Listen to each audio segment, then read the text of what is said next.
Welcome to Two Open Doors, the podcast that explores our power to open or close the doors of relationship with the important people in our lives. We hope you'll learn from and share your wisdom with our community. Thanks for joining us.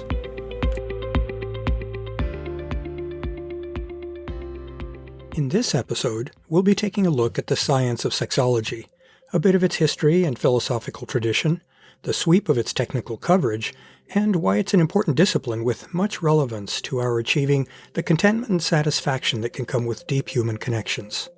We'll also touch on some of the reasons that sexology is still viewed as a controversial field of study by some in our society.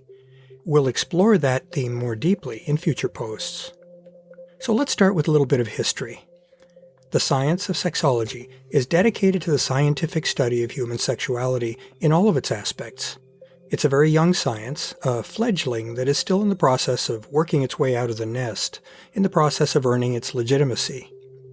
That youth, though, does not diminish the importance of the field. Sexology didn't exist as a science until the 19th century. Prior to that point in time, human sexuality was mainly the purview of religion. It was a subject that was viewed as a matter for moral scrutiny and control. Western religious views of sexuality have tended to be preoccupied by sexual pathology, fetishes, masturbation, and homosexuality, a very negative perspective. In contrast, sexology views sex as a subject that's appropriate for scientific study.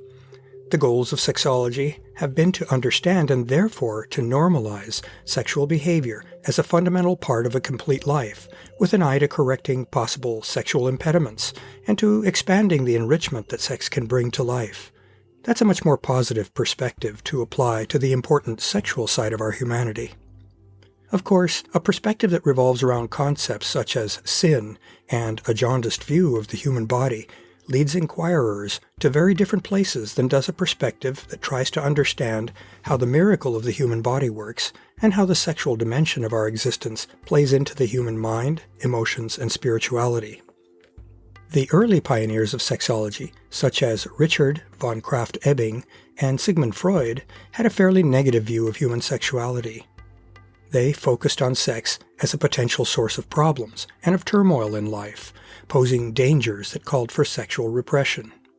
Later researchers, such as Havelock Ellis, Alfred Kinsey, William Masters, and Virginia Johnson, and later contributors, have painted sexuality in a much more positive light. These later researchers subscribe to a creed that includes the following beliefs. First, sexual expression is essential to an individual's well-being.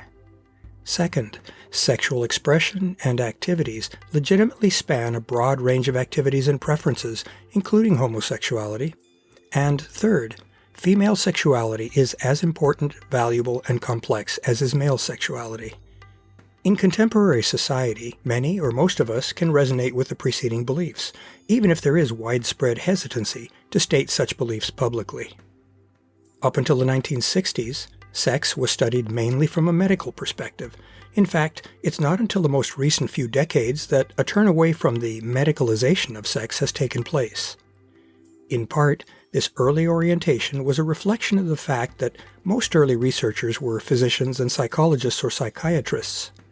In addition, those who sought to treat sex on a scientific footing needed to focus on phenomena that could be cataloged and measured in ways that were familiar to the other sciences of the day. This medicalization tendency persists to this day.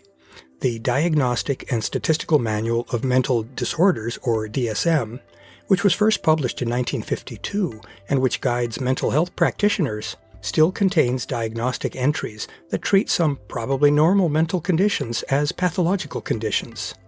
DSM is currently in its 5th edition, DSM-5. Homosexuality was not removed from the classification as a pathology until DSM-3 in 1973. We'll be focusing on the seminal contributions of Masters and Johnson in a later post. Those researchers contributed greatly to our understanding of how the human sexual response cycle, or SRC, works. Masters and Johnson's work provided a foundation for later work, including my own EMP model of the sexual response cycle. Subsequent work broadened our understanding of how sex works, especially for women. It's worth noting that One of the biases of the medicalization era of sexology was to avoid any serious investigation of female sexuality, partly out of realization of how important the hard-to-measure non-physiological aspects of sexuality are for many women, and partly out of bias that men were the only legitimate objects of investigation. So let's consider some current directions for sexology. Sexology research continues at institutions such as the Kinsey Institute and the Society for the Scientific Study of Sexuality, or Quad-S. Sadly, another of the leading lights in sexology, the Institute for the Advanced Study of Human Sexuality, or IASHS, in San Francisco, where I studied, no longer exists. It fell victim to political tensions between itself and the state of California, providing an object lesson in what a fraught subject sex remains in contemporary society. Past and present surveys help maintain the pace of sexology research. The large-scale National Health and Social Life Survey of 1994 provided a fascinating look at American sexual behavior. The CDC conducts an annual Youth Risk Behavior Survey that includes coverage of sexual behaviors. The National College Health Assessment also provides an annual perspective on sexual behavior in a college environment.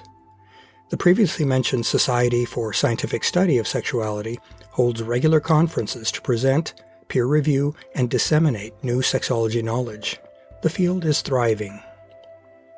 Since the late 1950s, much of the work in sexology has consisted of a course correction in which female sexuality has been the focus. Here are a few highlights. In 1979, the pioneering sex therapist Helen Singer Kaplan produced a model of the sexual response cycle which emphasized how important the emotions and mental state are to stoking desire, with sexual arousal then resulting from that desire.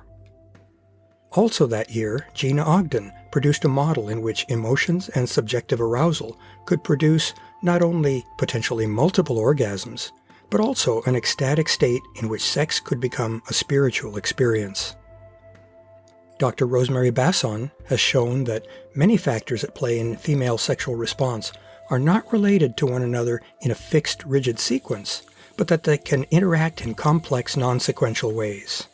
Among other things, Basson has underscored that female sexual arousal can arise in response to stimulation, not just spontaneously. In 2005, my dissertation advisor produced a MEBS, or MEBES, model in which mind, emotions, body, energy, and spirituality all play a role in the sexual response cycle.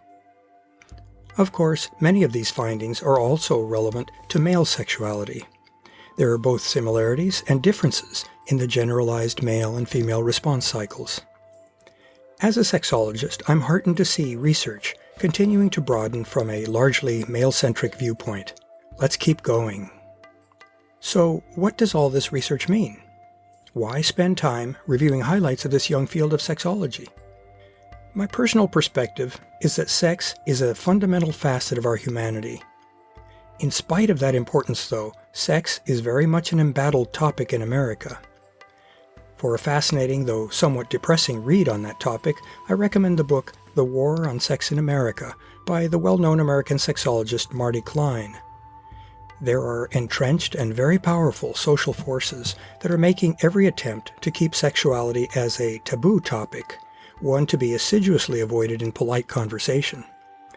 Those forces, chiefly various religious and governmental organizations, portray sex as a shameful and dangerously powerful, distracting or even corrupting influence in life, an influence that needs to be confined to a purely reproductive role. Of course, pleasure has no role in such a worldview. As someone who was raised in a conservative, strict, and dogmatic Catholic family, I have come full circle in my views on sexuality. A stint in a seminary helped me conclude that I've never seen human physicality as an inherently detrimental or even evil influence.